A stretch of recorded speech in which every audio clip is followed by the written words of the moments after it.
ओम गणगणपते नमः। ओम गणगणपते नमः। ओम गणगणपते नमः। ओम नमः शिवाय। पार्थिव लिंग के निर्माण की रीति तथा वेद मंत्रों द्वारा उसके पूजन की विस्तृत एवं संक्षिप्त विधि का वर्णन। तदंतर पार्थिव लिंग की श्रेष्ठता तथा महिमा का वर्णन करके सूत जी कहते हैं, महर्षियों, अब मैं वैदिक कर्म के प्रति श्रद्धा भक्ति रखने वाले लोगों के लिए वेदोक्त मार्ग से ही पार्थिव पूजा की पद्धति का वर्णन करता हूँ। यह पूजा भोग और मोक्ष दोनों को देने वाली है। आयनक सूत्रों में बताई हुई विधि के अनुसार विधि पूर्वक स्नान और संध्योपासना करके पहले ब्रह्म यज्ञ करें। तत्पश्चात देवताओं, ऋषियों, सनकादि मनुष्यों और पितरों का तर्पण करें। अपनी रुचि के अनुसार संपूर्ण नित्य कर्म को पूर्ण करके शिव स्मरण पूर्वक भस्म तथा रुद्राक्ष धारण करें। तत्पश्चात संपूर्ण मनोवांछित फल की सिद्धि के लिए ऊंची भक्ति भावना के साथ उत्तम पार्थिव लिंग की वेदोक्त विधि से भली भांति पूजा करें। नदी या तालाब के किनारे, पर्वत पर, वन में, शिवालय में अथवा और किसी पवित्र स्थान में पार्थिव पूजा करने का विधान है। ब्राह्मणों शुद्ध स्थान से निकाली हुई मिट्टी को यत्नपूर्वक लाकर बड़ी सावधानी के साथ शिवलिंग का निर्माण करें। ब्राह्मण के लिए श्वेत, क्षत्रिय के लिए लाल, वैश्य के लिए पीली और शूद्र के लिए काली मिट्टी से शिवलिंग बनाने का विधान है, अथवा जहाँ जो मिट्टी मिल जाए उसी से शिवलिंग बनाए। शिवलिंग बनाने के लिए प्रयत्नपूर्वक मिट्टी का संग्रह करके उस शुभ मृतिका को अत्यंत शुद्ध स्थान में रखें। फिर उसकी शुद्धि करके जल से सान कर पिड्डी बना ले और वेदोक्त मार्ग से धीरे धीरे सुंदर पार्थिव लिंग की रचना करें। तत्पश्चात भोग और मोक्ष रूपी फल की प्राप्ति के लिए भक्तिपूर्वक उसका पूजन करें। उस पार्थिव लिंग के पूजन की जो विधि है उसे मैं विधान पूर्वक बता रहा हूँ, तुम सब लोग सुनो। ओम नमः शिवाय। इस मंत्र का उच्चारण करते हुए समस्त पूजन सामग्री का प्रोक्षण करें, उस पर जल छिड़के। इसके बाद भूरसे इत्यादि मंत्र से क्षेत्र सिद्धि करें। फिर आपोस्मान इस मंत्र से जल का संस्कार करें। इसके बाद नमस्ते रुद्र इस मंत्र से स्फटिकाबंध बनाने की बात कही गई है। नमः शंभवाय इस मंत्र से क्षेत्र शुद्धि और पंचामृत का प्रोक्षण करें। तत्पश्चात शिव भक्त पुरुष नमः पूर्वक नीलग्रीवाय इस मंत्र से शिवलिंग की उत्तम प्रतिष्ठा करें।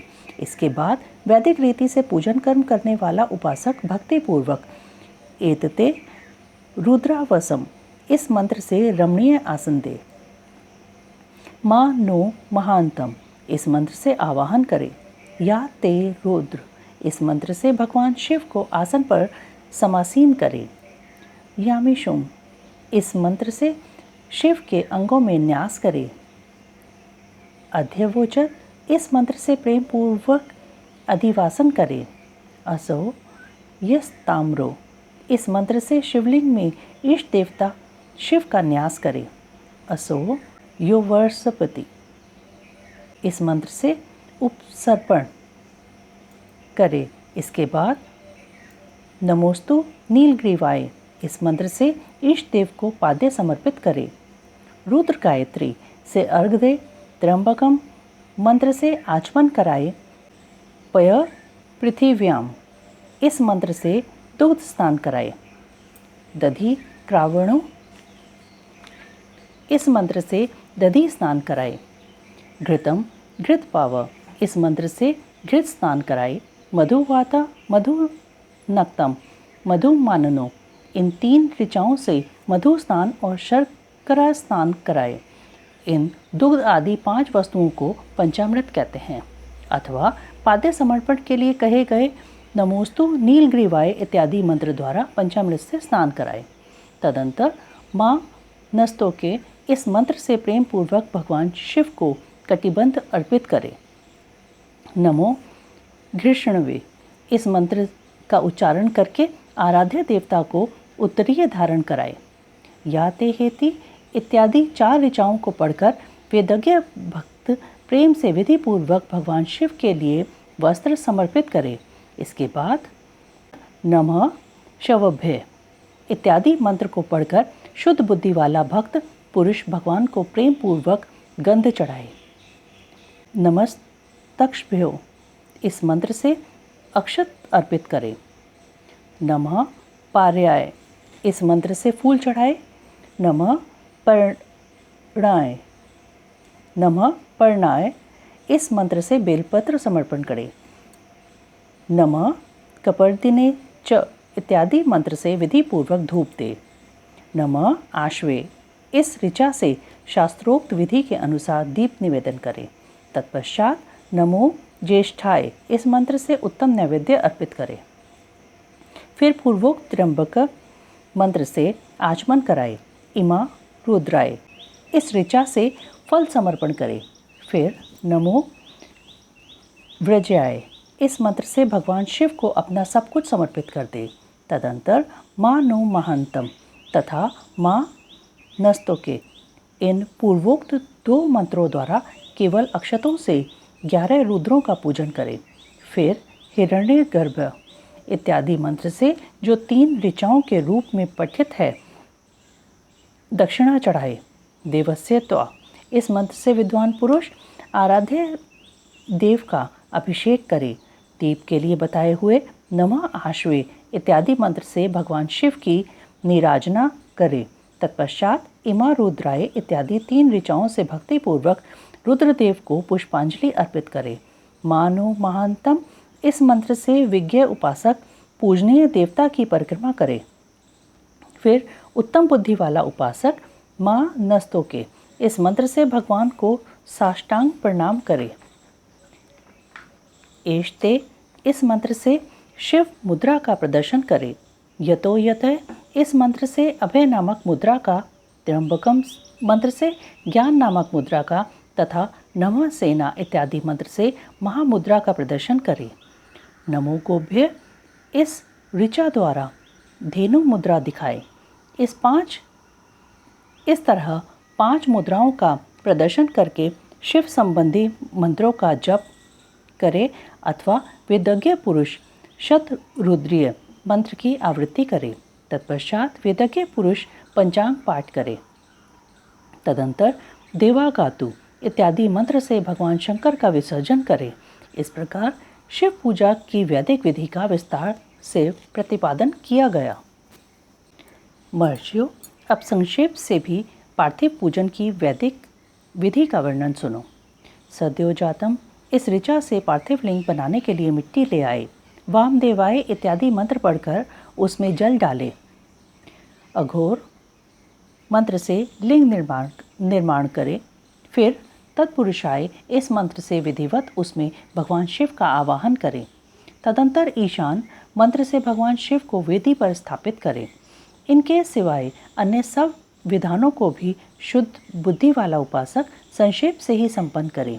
इसके बाद विद्वान पुरुष पंचाक्षर मंत्र से अथवा गुरु के दिए हुए अन्य किसी शिव संबंधी मंत्र से 16 उपचारों द्वारा विधिवत पूजन करे अथवा भवाय भवनाशाय महादेवाय धीमहि उग्राय उग्रनाशाय शर्वाय शशि मौलिने, इस मंत्र द्वारा विद्वान उपासक भगवान शंकर की पूजा करे। वह भ्रम छोड़कर उत्तम भाव भक्ति से शिव की आराधना करे, क्योंकि भगवान शिव भक्ति से ही मनवांछित फल देते हैं। ब्राह्मणों, यहाँ जो वैदिक विधि से पूजन का क्रम बताया गया है, इसका पूर्ण रूप से आदर करता हुआ मैं पूजा की एक दूसरी विधि भी बता रहा हूँ, जो उत्तम होने के साथ ही सर्वसाधारण के लिए उपयोगी है। मुनिवरों, पार्थिव लिंग की पूजा भगवान शिव के नामों से बताई गई है। वह पूजा संपूर्ण अभीष्टों को देने वाली है। मैं उसे बताता हूँ, सुनो। हर, महेश्वर, शंभु, शूलपाणी, पिनाक, धृक, शिव, पशुपति और महादेव, ये क्रमशः शिव के 8 नाम कहे गए हैं। इनमें से प्रथम नाम के द्वारा अर्थात ओम हराय नमः का उच्चारण करके पार्थिव लिंग बनाने के लिए मिट्टी लाए। दूसरे नाम अर्थात ओम महेश्वराय नमः का उच्चारण करके लिंग निर्माण करे। फिर ओम शंभवे नमः बोलकर उस पार्थिव लिंग की प्रतिष्ठा करे। तत्पश्चात ओम शूल पाणय नमः कहकर उस पार्थिव लिंग में भगवान शिव का आवाहन करे। ओम पिनाक दृशे नमः कहकर उस शिवलिंग को नहलाए। ओम शिवाय नमः बोलकर उसकी पूजा करे। फिर ओम पशुपते नमः कहकर क्षमा प्रार्थना करे और अंत में ओम महादेवाय नमः कहकर आराध्य देव का विसर्जन करे। प्रत्येक नाम के आदि में ओमकार और अंत में चतुर्थी विभक्ति के साथ नमः पद लगाकर बड़े आनंद और भक्ति भाव से पूजन संबंधी सारे कार्य करने चाहिए। षडक्षर मंत्र से अंगन्यास और करन्यास की विधि भली भांति संपन्न करके फिर नीचे लिखे अनुसार ध्यान करें। जो कैलाश पर्वत पर एक सुंदर सिंहासन के मध्य भाग में विराजमान हैं, उनके वाम भाग में भगवती उमा उनसे सट कर बैठी हुई हैं। सनक सनंदन आदि भक्तजन जिनकी पूजा कर रहे हैं तथा जो भक्तों के दुख रूपी दावानल को नष्ट कर देने वाले अप्रमेय शक्तिशाली ईश्वर हैं, उन विश्व विभूषण भगवान शिव का चिंतन करना चाहिए। भगवान महेश्वर का प्रतिदिन इस प्रकार ध्यान करें। उनकी अंग कांति चांदी के पर्वत के भांति गौर है। वे अपने मस्तक पर मनोहर चंद्रमा का मुकुट धारण करते हैं।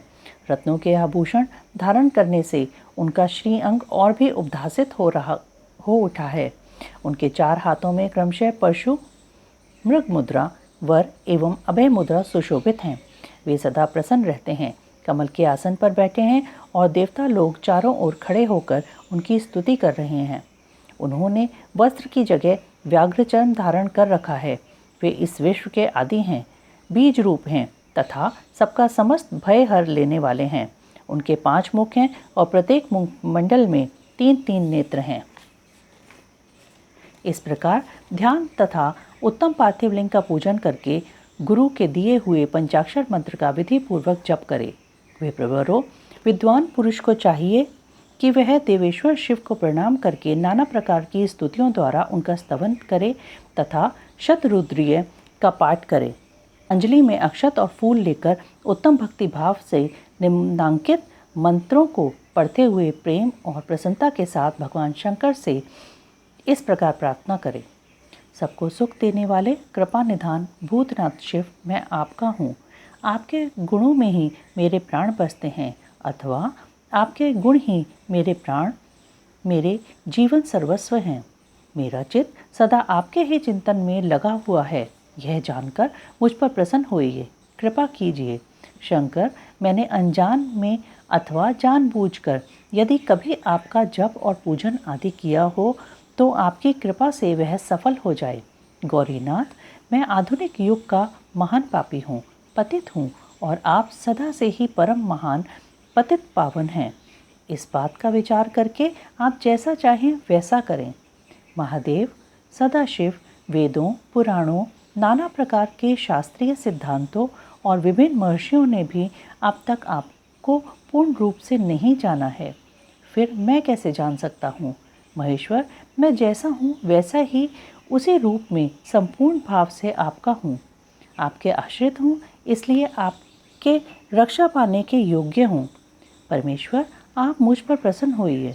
मुने इस प्रकार प्रार्थना करके हाथ में लिए हुए अक्षत और पुष्प को भगवान शिव के ऊपर चढ़ाकर उन शंभुदेव को भक्ति भाव से विधि पूर्वक साष्टांग प्रणाम करे। तदंतर शुद्ध बुद्धि वाला उपासक शास्त्रोक्त विधि से इष्ट देव की परिक्रमा करे।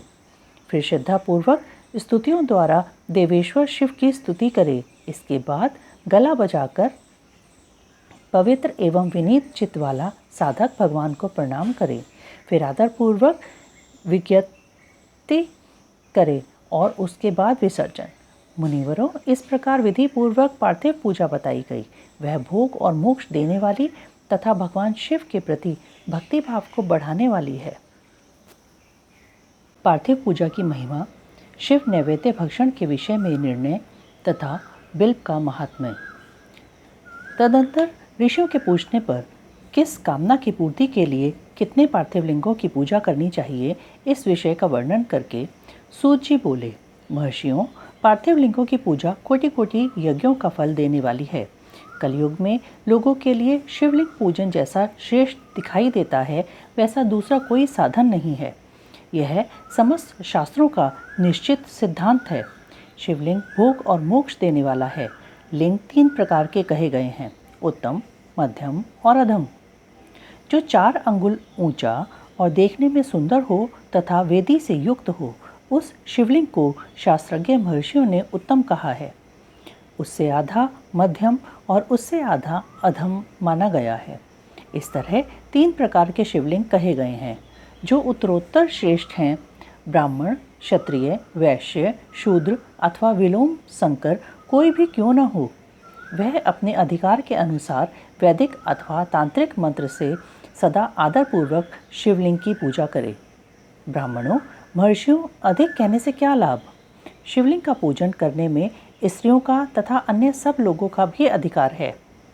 द्विजों के लिए वैदिक पद्धति से ही शिवलिंग की पूजा करना श्रेष्ठ है, परंतु अन्य लोगों के लिए वैदिक मार्ग से पूजा करने की सम्मति नहीं है। वेदज्ञ द्विजों को वैदिक मार्ग से ही पूजन करना चाहिए, अन्य मार्ग से नहीं। यह भगवान शिव का कथन है। दधीची और गौतम आदि के शाप से जिनका चित्त दग्ध हो गया है, उन द्विजों की वैदिक कर्म में श्रद्धा नहीं होती। जो मनुष्य वेदों तथा स्मृतियों में कहे हुए सत्कर्मों की अवहेलना करके दूसरे कर्म को करने लगता है, उसका मनोरथ कभी सफल नहीं होता। इस प्रकार विधि पूर्वक भगवान शंकर का नैवेद्यांत पूजन करके उनकी त्रिभुवनमयी 8 मूर्तियों का भी वह पूजन करे। पृथ्वी, जल, अग्नि, वायु, आकाश, सूर्य, चंद्रमा तथा यजमान, ये भगवान शंकर की 8 मूर्तियां कही गई हैं। इन मूर्तियों के साथ साथ शर्व, भव, रुद्र, उग्र, भीम, ईश्वर, महादेव तथा पशुपति, इन नामों की भी अर्चना करे। तदनंतर चंदन, अक्षत और बिलपत्र लेकर वहाँ ईशान आदि के क्रम से भगवान शिव के परिवार का उत्तम भक्ति भाव से पूजन करे। ईशान, नंदी, चंड, महाकाल, भृंगी, वृष, स्कंद, कपर्दीश्वर, सोम तथा शुक्र, ये 10 शिव के परिवार हैं जो क्रमशः ईशान आदि 10 दिशाओं में पूजनीय हैं। तत्पश्चात भगवान शिव के समक्ष वीरभद्र का और पीछे कीर्तिमुख का पूजन करके विधि पूर्वक 11 रुद्रों की पूजा करें। इसके बाद पंचाक्षर मंत्र का जप करके शत रुद्रीय स्तोत्र का, नाना प्रकार की स्तुतियों का तथा शिव पंचांग का पाठ करें। तत्पश्चात परिक्रमा और नमस्कार करके शिवलिंग का विसर्जन करें।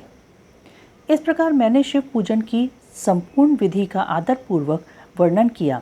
रात्रि में देव कार्य को सदा उत्तराभिमुख होकर ही करना चाहिए। इसी प्रकार शिव पूजन भी पवित्र भाव से सदा उत्तराभिमुख होकर करना उचित है। जहाँ शिवलिंग स्थापित हो उससे पूर्व दिशा का आश्रय लेकर नहीं बैठना या खड़ा होना चाहिए, क्योंकि वह दिशा भगवान शिव के आगे या सामने पड़ती है। इष्ट देव का सामना रोकना ठीक नहीं। शिवलिंग से उत्तर दिशा में भी न बैठे, क्योंकि उधर भगवान शंकर का वामांग है, जिसमें शक्ति स्वरूपा देवी उमा विराजमान है। पूजक को शिवलिंग से पश्चिम दिशा में भी नहीं बैठना चाहिए, क्योंकि वह आराध्य देव का पृष्ठभाग है। अतः अवशिष्ट दक्षिण दिशा ही ग्राह्य है, उसी का आश्रय लेना चाहिए। तात्पर्य यह है कि शिवलिंग से दक्षिण दिशा में उत्तराभिमुख होकर बैठे और पूजा करे। विद्वान पुरुष को चाहिए कि वह भस्म का त्रिपुंड लगाकर, रुद्राक्ष की माला लेकर तथा बिलपत्र का संग्रह करके ही भगवान शंकर की पूजा करे, इनके बिना नहीं। यदि भस्म ना मिले तो मिट्टी से भी ललाट में त्रिपुंड अवश्य कर लेना चाहिए। ऋषि बोले, मुने, हमने पहले से यह बात सुन रखी है कि भगवान शिव का नैवेद्य नहीं ग्रहण करना चाहिए। इस विषय में शास्त्र का निर्णय क्या है, यह बताइए। साथ ही बिल्व का महात्म्य भी प्रकट कीजिए। सूजी ने कहा, मुनियों, आप शिव संबंधी व्रत का पालन करने वाले हैं, अतः आप सबको शतशः धन्यवाद है। मैं प्रसन्नतापूर्वक सब कुछ बताता हूँ, आप सावधान होकर सुने। जो भगवान शिव का भक्त है, बाहर भीतर से पवित्र और शुद्ध है, उत्तम व्रत का पालन करने वाला तथा दृढ़ निश्चय से युक्त है, वह शिव नैवेद्य का अवश्य भक्षण करे। भगवान शिव का नैवेद्य अग्राह्य है, इस भावना को मन से निकाल दे। शिव के नैवेद्य को देख लेने मात्र से भी सारे पाप दूर भाग जाते हैं। उसको खा लेने पर तो करोड़ों पुण्य अपने भीतर आ जाते हैं। आए हुए शिव नैवेद्य को सिर झुकाकर प्रसन्नता के साथ ग्रहण करे और प्रयत्न करे शिव स्मरण पूर्वक उसका भक्षण करे। आए हुए शिव नैवेद्य को जो यह कहकर कि मैं इसे दूसरे समय में ग्रहण करूंगा लेने में विलंब कर देता है, वह मनुष्य निश्चय ही पाप से बंध जाता है। जिसने शिव की दीक्षा ली हो उस शिव भक्त के लिए यह शिव नैवेद्य अवश्य भक्षणीय है, ऐसा कहा जाता है। शिव की दीक्षा से युक्त शिव भक्त पुरुष के लिए सभी शिवलिंगों का नैवेद्य शुभ एवं महाप्रसाद है, अतः वह उसका अवश्य भक्षण करे। परंतु जो अन्य देवताओं की दीक्षा से युक्त हैं और शिव भक्ति में भी मन को लगाए हुए हैं, उनके लिए शिव नैवेद्य भक्षण के विषय में क्या निर्णय है, इसे आप लोग प्रेम पूर्वक सुने। ब्राह्मणों, जहाँ से शालग्राम शिला की उत्पत्ति होती है, वहाँ के उत्पन्न लिंग में रसलिंग में पाषाण, रजत तथा सुवर्ण से निर्मित लिंग में देवताओं तथा सिद्धों द्वारा प्रतिष्ठित लिंग में, केसर निर्मित लिंग में, स्फटिक लिंग में, रत्न निर्मित लिंग में तथा समस्त ज्योतिर्लिंगों में विराजमान भगवान शिव के नैवेद्य का भक्षण चांद्रायण व्रत के समान पुण्यजनक है।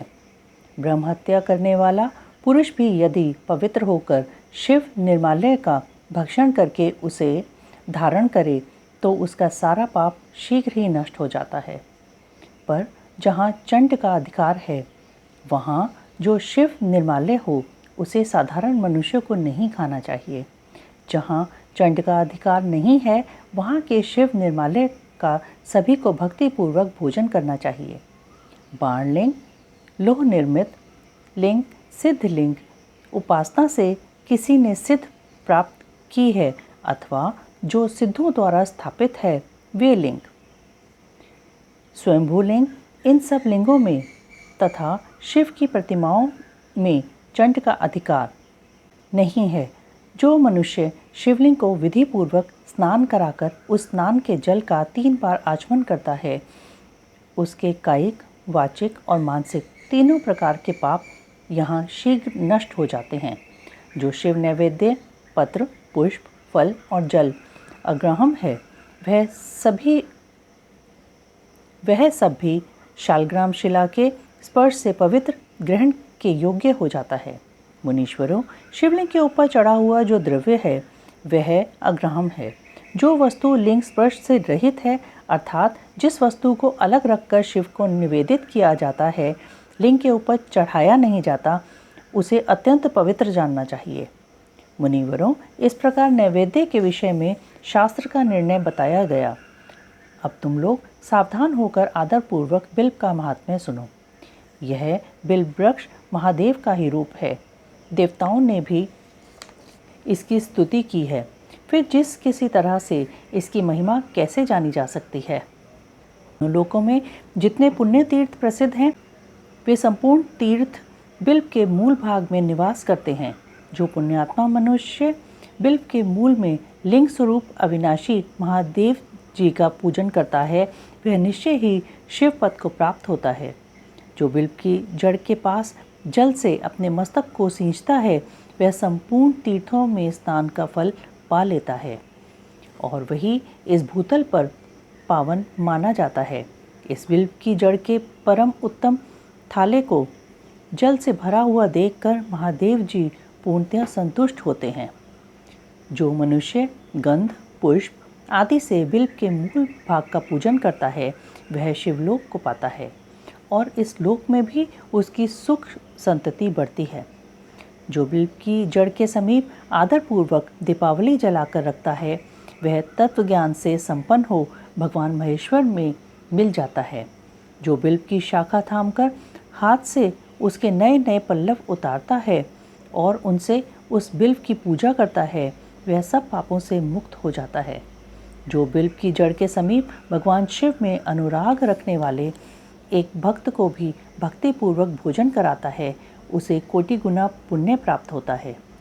जो बिल्व की जड़ के पास शिव भक्त को खीर और घृत से युक्त अन्न देता है, वह कभी दरिद्र नहीं होता। ब्राह्मणों, इस प्रकार मैंने सांगोपांग शिवलिंग पूजन का वर्णन किया। प्रवृत्ति मार्गी तथा निवृत्ति मार्गी पूजकों के भेद से 2 प्रकार का होता है। प्रवृत्ति मार्गी लोगों के लिए पीठ पूजा इस भूतल पर संपूर्ण अभीष्ट वस्तुओं को देने वाली होती है। प्रवृत्ति पुरुष सुपात्र गुरु आदि के द्वारा ही सारी पूजा संपन्न करे और अभिषेक के अंत में अघनी के चावल से बना हुआ नैवेद्य निवेदन करे। पूजा के अंत में शिवलिंग को शुद्ध संपुट में विराजमान करके घर के भीतर कहीं अलग रख दे। निवृत्ति मार्गी उपासकों के लिए हाथ पर ही शिव पूजन का विधान है। उन्हें भिक्षा आदि से प्राप्त हुए अपने भोजन को ही नैवेद्य रूप में निवेदित कर देना चाहिए। निवृत्त पुरुषों के लिए सूक्ष्म लिंग ही श्रेष्ठ बताया जाता है। वे विभूति से पूजन करें और विभूति को ही नैवेद्य रूप से निवेदित भी करें। पूजा करके उस लिंग को सदा अपने मस्तक पर धारण करें। शिव नाम जप तथा भस्म धारण की महिमा, त्रिपुंड के देवता और स्थान आदि का प्रतिपादन। ऋषि बोले, महाभाग व्यास शिष्य सूत जी, आपको नमस्कार है। अब आप उस परम उत्तम भस्म महात्म्य का ही वर्णन कीजिए।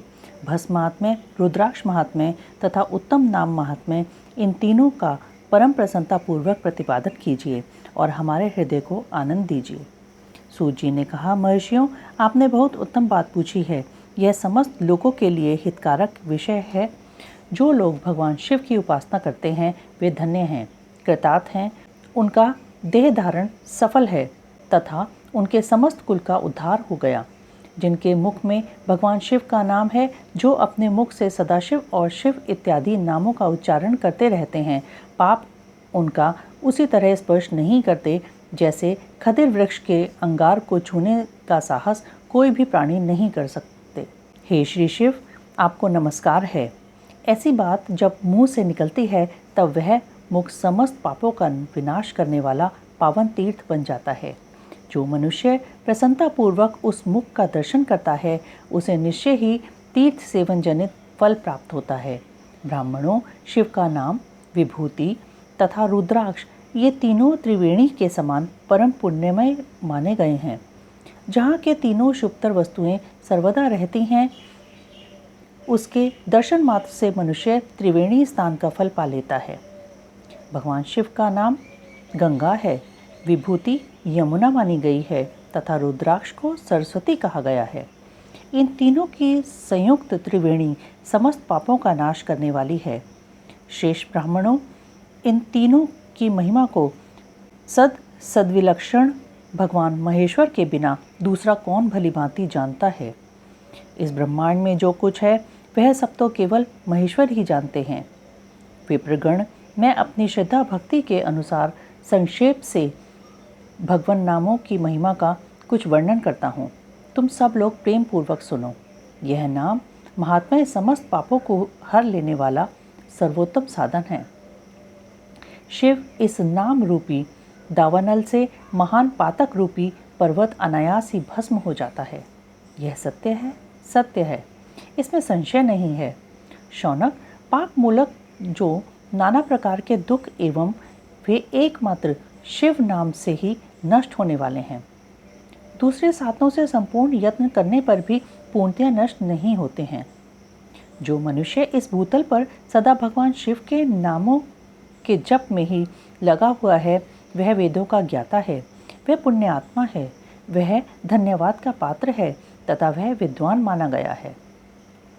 मुने, जिनका शिव नाम जप में विश्वास है, उनके द्वारा आचरित नाना प्रकार के धर्म तत्काल फल देने के लिए उत्सुक हो जाते हैं। महर्षि, भगवान शिव के नाम से जितने पाप नष्ट होते हैं, उतने पाप मनुष्य इस भूतल पर कर नहीं सकते। जो शिव नाम रूपी नौका पर आरूढ़ हो संसार रूपी समुद्र को पार करते हैं, उनके जन्म मरण रूप संसार के मूलभूत वे सारे पाप निश्चय ही नष्ट हो जाते हैं। महामुने, संसार के मूलभूत पातक रूपी पादपों का शिव नाम रूपी कुठार से निश्चय ही नाश हो जाता है। जो पाप रूपी दावानल से पीड़ित हैं, उन्हें शिव नाम रूपी अमृत का पान करना चाहिए। पापों के दावानल से दग्ध होने वाले लोगों को उस शिव नामामृत के बिना शांति नहीं मिल सकती। जो शिव नाम रूपी सुधा की वृष्टि जनित धारा में गोते लगा रहे हैं, वे संसार रूपी दावानल के बीच में खड़े होने पर भी कदापि शोक के भागी नहीं होते। जिन महात्माओं के मन में शिव नाम के प्रति बड़ी भारी भक्ति है, ऐसे लोगों की सहसा और सर्वथा मुक्ति होती है। मुनीश्वर जिसने अनेक जन्मों तक तपस्या की है, उसी की शिव नाम के प्रति भक्ति होती है, जो समस्त पापों का नाश करने वाली है। जिसके मन में भगवान शिव के नाम के प्रति कभी खंडित न होने वाली असाधारण भक्ति प्रकट हुई है, उसी के लिए मोक्ष सुलभ है। यह मेरा मत है। जो अनेक पाप करके भी भगवान शिव के नाम जप में आदरपूर्वक लग गया है, वह समस्त पापों से मुक्त हो ही जाता है, इसमें संशय नहीं है। जैसे वन में दावानल से दग्ध हुए वृक्ष भस्म हो जाते हैं, उसी प्रकार शिव नाम रूपी दावानल से दग्ध होकर उस समय तक के सारे पाप भस्म हो जाते हैं। शौनक जिसके अंग नित्य भस्म लगाने से पवित्र हो गए हैं तथा जो शिव नाम जप का आदर करने लगा है, वह घोर संसार सागर को भी पार कर ही लेता है। संपूर्ण वेदों का अवलोकन करके पूर्ववर्ती महर्षियों ने यही निश्चित किया कि भगवान शिव के नाम का जप संसार सागर को पार करने के लिए सर्वोत्तम उपाय है। मुनिवरों, अधिक कहने से क्या लाभ। मैं शिव नाम के सर्व पापापहारी महात्म्य का एक ही श्लोक में वर्णन करता हूँ। भगवान शंकर के एक नाम में ही पाप हरण की जितनी शक्ति है, उतना पातक मनुष्य कभी कर ही नहीं सकता। मुने, पूर्व काल में महापापी राजा इंद्रद्युम्न ने शिव नाम के प्रभाव से ही उत्तम सद्गति प्राप्त की थी। इसी तरह कोई ब्राह्मणी युवती भी जो बहुत पाप कर चुकी थी, शिव नाम के प्रभाव से ही उत्तम गति को प्राप्त हुई। द्विजवरों, इस प्रकार मैंने तुमसे भगवान नाम के उत्तम महात्म्य का वर्णन किया। अब तुम भस्म का महात्म्य सुनो, जो समस्त पावन वस्तुओं को भी पावन करने वाला है। महर्षियों, भस्म संपूर्ण मंगलों को देने वाला और उत्तम है। उसके दो भेद बताए गए हैं। उन भेदों का मैं वर्णन करता हूँ, सावधान होकर सुनो। एक को महाभस्म जानना चाहिए और दूसरे को स्वल्प भस्म। महाभस्म के भी अनेक भेद हैं। वह 3 प्रकार का कहा गया है, श्रौत, स्मार्त और लौकिक।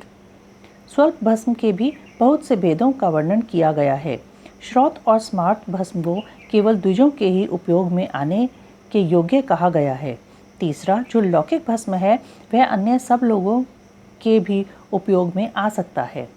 शेष महर्षियों ने यह बताया कि द्विजों को वैदिक मंत्र से उच्चारण पूर्वक भस्म धारण करना चाहिए। दूसरे लोगों के लिए बिना मंत्र के ही केवल धारण करने का विधान है।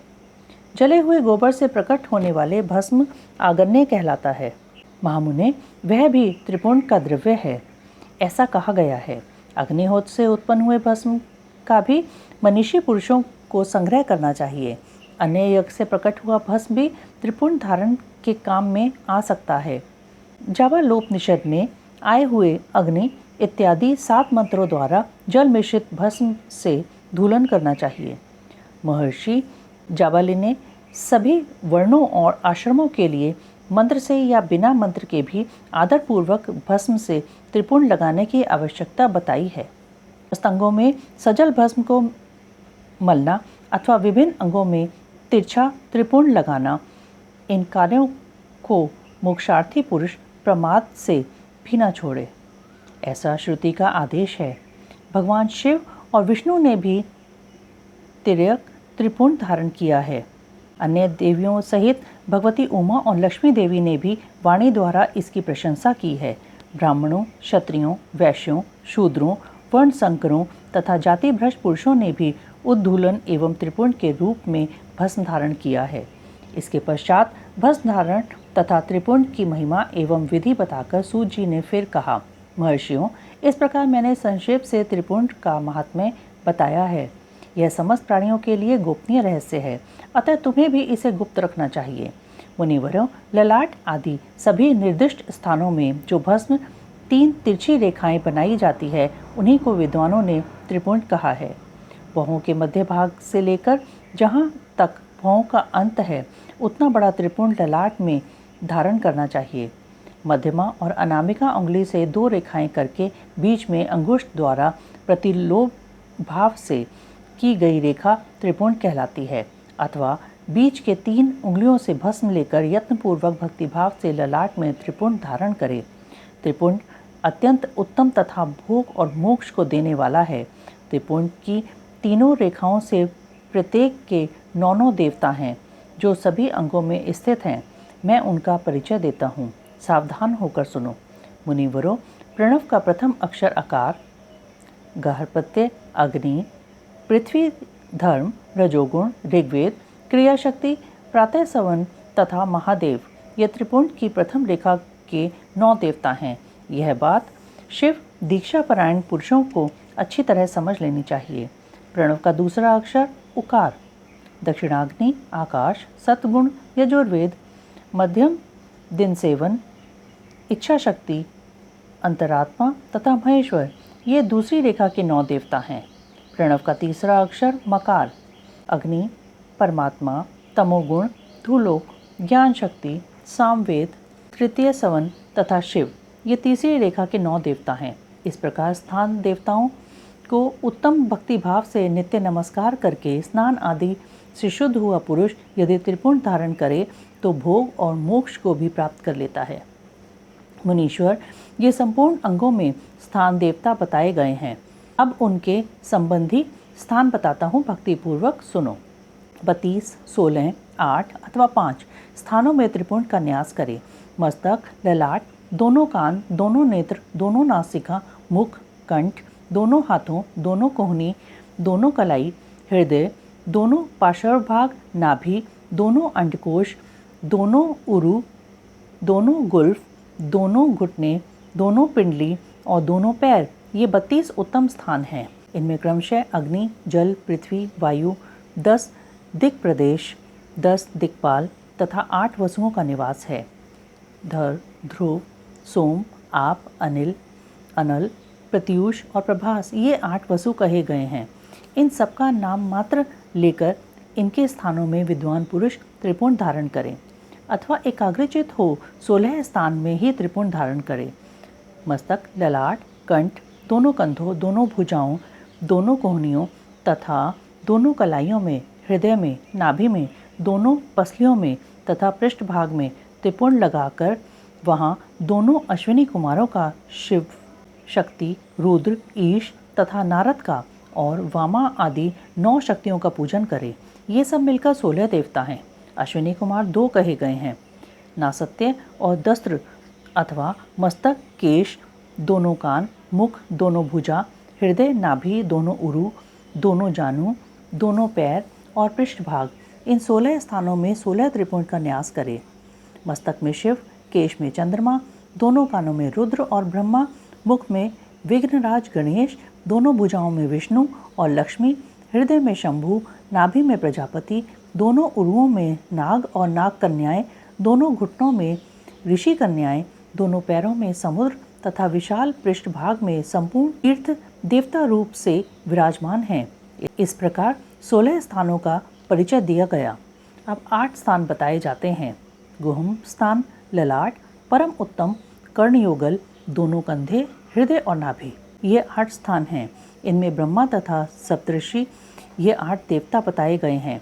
मुनीश्वरों, भस्म को स्थान को जानने वाले विद्वानों ने इस तरह 8 स्थानों का परिचय दिया है अथवा मस्तक, दोनों भुजाएं, हृदय और नाभि, इन 5 स्थानों को भस्म वेदता पुरुष ने भस्म धारण के योग्य बताया है। यथासंभव देश, काल आदि की अपेक्षा रखते हुए उद्धूलन को अभिमंत्रित करना और जल में मिलाना आदि कार्य करे। यदि उद्धूलन में भी असमर्थ हो तो त्रिपुंड आदि लगाए। त्रिनेत्रधारी, तीनों गुणों के आधार तथा तीनों देवताओं के जनक भगवान शिव का स्मरण करते हुए नमः शिवाय कहकर ललाट में त्रिपुंड लगाए। ईशाभ्याम नमः ऐसा कहकर दोनों पार्श्व भाग में त्रिपुंड धारण करे। बीजाभ्याम नमः यह बोलकर दोनों कलाइयों में भस्म लगावे। पितृभ्याम नमः कहकर नीचे के अंग में, उमेशाभ्याम नमः कहकर ऊपर के अंग में तथा भीमाय नमः कहकर पीठ में और सिर के पिछले भाग में त्रिपुंड लगाना चाहिए। रुद्राक्ष धारण की महिमा तथा उसके विविध भेदों का वर्णन।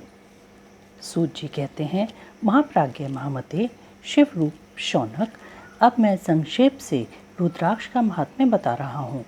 सुनो, रुद्राक्ष शिव को बहुत ही प्रिय है। इसे परम पावन समझना चाहिए। रुद्राक्ष के दर्शन से, स्पर्श से तथा उस पर जप करने से वह समस्त पापों का अपहरण करने वाला माना गया है। मुने, पूर्व काल में परमात्मा शिव ने समस्त लोगों का उपकार करने के लिए देवी पार्वती के सामने रुद्राक्ष की महिमा का वर्णन किया था। भगवान शिव बोले, महेश्वर शिवे, मैं तुम्हारे प्रेमवश भक्तों के हित की कामना से रुद्राक्ष की महिमा का वर्णन करता हूँ, सुनो। महेशानी, पूर्व काल की बात है, मैं मन को संयम में रखकर हजारों दिव्य वर्षों तक घोर तपस्या में लगा रहा। एक दिन सहसा मेरा मन शुद्ध हो उठा। परमेश्वरी, मैं संपूर्ण लोगों का उपकार करने वाला स्वतंत्र परमेश्वर हूँ। अतः उस समय मैंने लीलावश ही अपने दोनों नेत्र खोले। खोलते ही मेरे मनोहर नेत्रपुटों से कुछ जल की बूंदें गिरी। आंसू की उन बूंदों से वहाँ रुद्राक्ष नामक वृक्ष पैदा हो गया। भक्तों पर अनुग्रह करने के लिए वे अश्रु बिंदु स्थावर भाव को प्राप्त हो गए। वे रुद्राक्ष मैंने विष्णु भक्त को तथा चारों वर्णों के लोगों को बांट दिए। भूतल पर अपने प्रिय रुद्राक्षों को मैंने गौड़ देश में उत्पन्न किया। मथुरा, अयोध्या, लंका, मलयाचल, सहमगिरी, काशी तथा अन्य देशों में भी उनके अंकुर उगाए। वे उत्तम रुद्राक्ष पाप समूहों का भेदन करने वाले तथा श्रुतियों के भी प्रेरक हैं। मेरी आज्ञा से वे ब्राह्मण, क्षत्रिय, वैश्य और शूद्र जाति के भेद से इस भूतल पर प्रकट हुए। रुद्राक्षों की ही जाति के शुभाक्ष भी हैं। उन ब्राह्मण आदि जाति वाले रुद्राक्षों के वर्ण श्वेत, रक्त, पीत तथा कृष्ण जानने चाहिए। मनुष्य को चाहिए कि वे क्रमशः वर्ण के अनुसार अपनी जाति का ही रुद्राक्ष धारण करें। भोग और मोक्ष की इच्छा रखने वाले चारों वर्णों के लोगों और विशेषतः शिव भक्तों को शिव पार्वती की प्रसन्नता के लिए रुद्राक्ष के फलों को अवश्य धारण करना चाहिए। आंवले के फल के बराबर जो रुद्राक्ष हो वह श्रेष्ठ बताया गया है। जो बेर के फल के बराबर हो उसे मध्यम श्रेणी का कहा गया है, और जो चने के बराबर हो उसकी गणना निम्न कोटि में की गई है। अब इसकी उत्तमता को देख परखने की यह दूसरी उत्तम प्रक्रिया बताई जाती है। इसे बताने का उद्देश्य है भक्तों की हित कामना। पार्वती, तुम भली भांति प्रेम पूर्वक इस विषय को सुनो। महेश्वरी, जो रुद्राक्ष बेर के फल के बराबर होता है वह उतना छोटा होने पर भी लोक में उत्तम फल देने वाला तथा सुख सौभाग्य की वृद्धि करने वाला होता है। जो रुद्राक्ष आंवले के फल के बराबर होता है वह समस्त अरिष्टों का विनाश करने वाला होता है, तथा जो गुज्जा फल के समान बहुत छोटा होता है वह संपूर्ण मनोरथों और फलों की सिद्धि करने वाला है। रुद्राक्ष जैसे जैसे छोटा होता है वैसे ही वैसे अधिक फल देने वाला होता है। एक एक बड़े रुद्राक्ष से एक एक छोटे रुद्राक्ष को विद्वानों ने 10 गुना अधिक फल देने वाला बताया है। पापों का नाश करने के लिए रुद्राक्ष धारण आवश्यक बताया गया है। वह निश्चय ही संपूर्ण अभीष्ट मनोरथों का साधक है, अतः अवश्य ही उसे धारण करना चाहिए। परमेश्वरी, लोक में मंगलमय रुद्राक्ष जैसा फल देने वाला देखा जाता है वैसी फलदायिनी दूसरी कोई माला नहीं दिखाई देती। देवी, समान आकार प्रकार वाले चिकने, मजबूत, स्थूल, कंटक युक्त और सुंदर रुद्राक्ष अभिलाषित पदार्थों के दाता तथा सदैव भोग और मोक्ष देने वाले हैं। जिसे कीड़ों ने दूषित कर दिया हो, जो टूटा फूटा हो, जिसमें उभरे हुए दाने न हो, जो व्रण युक्त हो तथा जो पूरा पूरा गोल न हो, इन 5 प्रकार के रुद्राक्षों को त्याग देना चाहिए। जिस रुद्राक्ष में अपने आप ही डोरा पिरोने के योग्य छिद्र हो गया हो वही यहाँ उत्तम माना गया है। जिसमें मनुष्य के प्रयत्न से छेद किया गया हो वह मध्यम श्रेणी का होता है। रुद्राक्ष धारण बड़े बड़े पातकों का नाश करने वाला है। इस जगत में 1100 रुद्राक्ष धारण करके मनुष्य जिस फल को पाता है उसका वर्णन सैकड़ों वर्षों में भी नहीं किया जा सकता। भक्तिमान पुरुष 550 रुद्राक्ष के दानों का सुंदर मुकुट बना ले और उसे सिर पर धारण करे। 360 दानों को लंबे सूत्र में पिरोकर एक हार बना ले। वैसे वैसे 3 हार बनाकर भक्तिपरायण पुरुष उनका यज्ञोपवीत तैयार करे और उसे यथास्थान धारण किए रहे।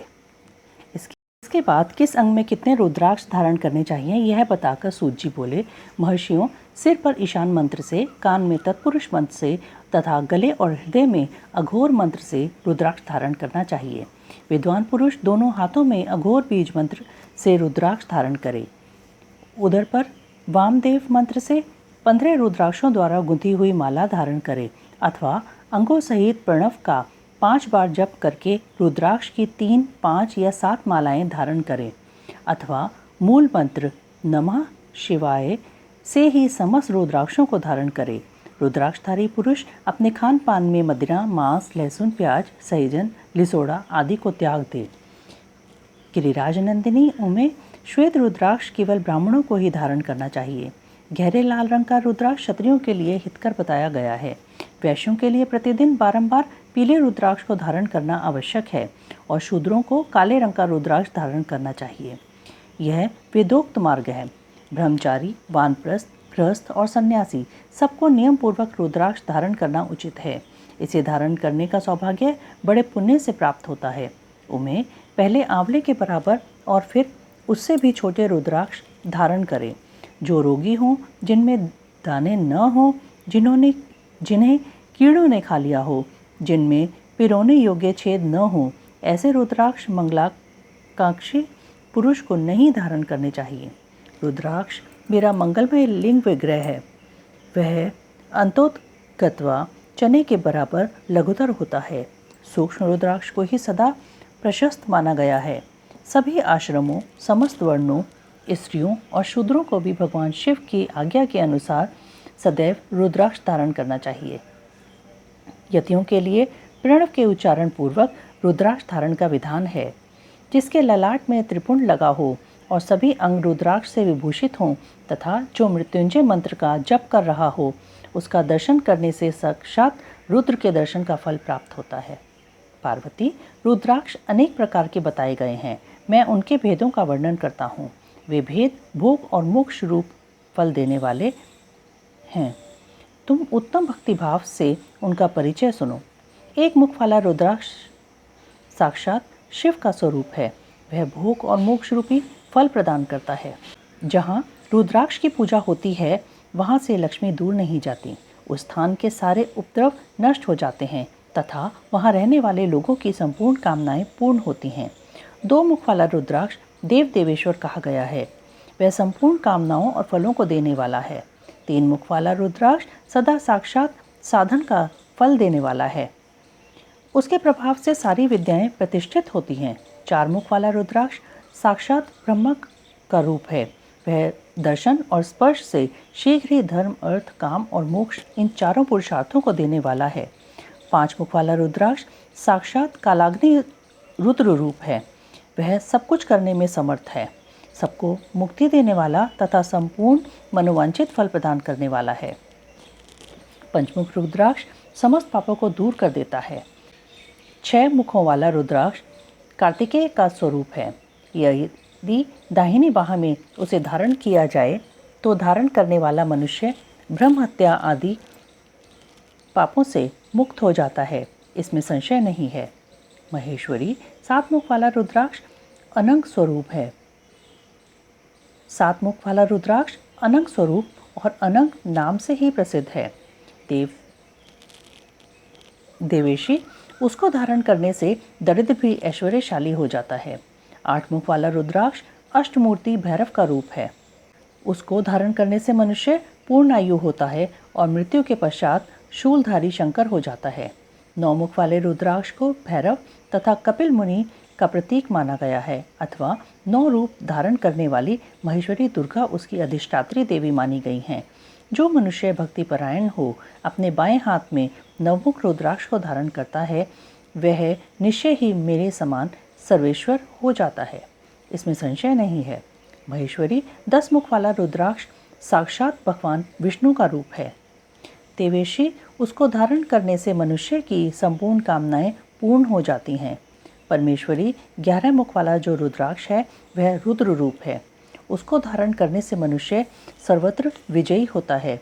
12 मुख वाले रुद्राक्ष को केश प्रदेश में धारण करे। उसके धारण करने से मानो मस्तक पर 12 आदित्य विराजमान हो जाते हैं। 13 मुख वाला रुद्राक्ष विश्व देवों का स्वरूप है। उसको धारण करके मनुष्य संपूर्ण अभीष्टों को पाता तथा सौभाग्य और मंगल लाभ करता है। 14 मुख वाला जो रुद्राक्ष है वह परम शिव रूप है। उसे भक्ति पूर्वक मस्तक पर धारण करे, इससे समस्त पापों का नाश हो जाता है। गिरिराज कुमारी, इस प्रकार मुखों के भेद से रुद्राक्ष के 14 भेद बताए गए। अब तुम क्रमशः उन रुद्राक्षों के धारण करने के मंत्रों को प्रसन्नतापूर्वक सुनो। ओम ह्रीं नमः, ओम नमः, ओम क्लीं नमः, ओम ह्रीं नमः, ओम ह्रीं नमः, ओम ह्रीं हुं नमः, ओम हुं नमः, ओम हुं नमः, ओम ह्रीं हुं नमः, ओम ह्रीं नमः, ह्रीं हुं नमः, ओम क्रों श्रौं रौं नमः, ओम ह्रीं नमः, ओम नमः। इन 14 मंत्रों द्वारा क्रमशः 1 से लेकर 14 मुख वाले रुद्राक्ष को धारण करने का विधान है। साधक को चाहिए कि वह निद्रा और आलस्य का त्याग करके श्रद्धा भक्ति से संपन्न हो संपूर्ण मनोरथों की सिद्धि के लिए उक्त मंत्रों द्वारा उन रुद्राक्षों को धारण करे। रुद्राक्ष की माला धारण करने वाले पुरुष को देखकर भूत प्रेत पिशाच डाकनी शाकनी तथा जो अन्य द्रोहकारी राक्षस आदि हैं वे सब के सब दूर भाग जाते हैं। जो कृत्रिम अभिचार आदि प्रयुक्त होते हैं वे सब रुद्राक्षधारी को देखकर सशंक हो दूर खिसक जाते हैं। पार्वती, रुद्राक्ष मालाधारी पुरुष को देखकर मैं शिव, भगवान विष्णु, देवी दुर्गा, गणेश, सूर्य तथा अन्य देवता भी प्रसन्न हो जाते हैं। महेश्वरी, इस प्रकार रुद्राक्ष की महिमा को जानकर धर्म की वृद्धि के लिए भक्तिपूर्वक पूर्वोक्त मंत्रों द्वारा विधिवत उसे धारण करना चाहिए। मुनीश्वर, भगवान शिव ने देवी पार्वती के सामने जो कुछ कहा था वह सब तुम्हारे प्रश्न के अनुसार मैंने कह सुनाया। मुनीश्वरों, मैंने तुम्हारे समक्ष इस विंध्येश्वरी संहिता का वर्णन किया है। यह संहिता संपूर्ण सिद्धियों को देने वाली तथा भगवान शिव की आज्ञा से नित्य मोक्ष प्रदान करने वाली है। विंध्येश्वरी संहिता संपूर्ण। ओम नमः शिवाय, ओम नमः शिवाय, ओम नमः शिवाय।